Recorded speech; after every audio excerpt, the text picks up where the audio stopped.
Gaya ng inyong sinabi sa inyong Biblia ito, sa Mateo 4:4, hindi lamang sa tinapay nabubuhay ang tao, kundi sa bawat katugang na mamutawi sa bibig ng Diyos.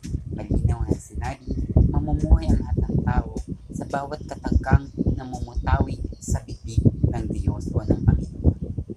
Mamuhay kayo ayon sa kanyang alituntunin, mamuhay kayo ayon sa kanyang panukalang tunay at wagas, at hindi sa mga kasinungalingan sa kapaligiran na tulad ng mga aninong itim na namumulisit sa kanya.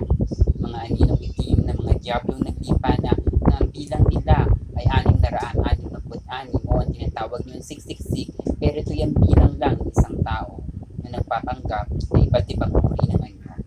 Ipinamalas na kapag kayo'y napunyalan ng diwa ng anino, kayo'y magiging dilim na tatakot na impyernong hukuman.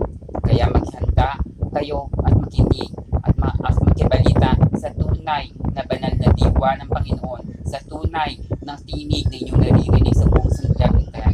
Ako ang nagsasalita sapagkat ako ang katotohanan at hindi ang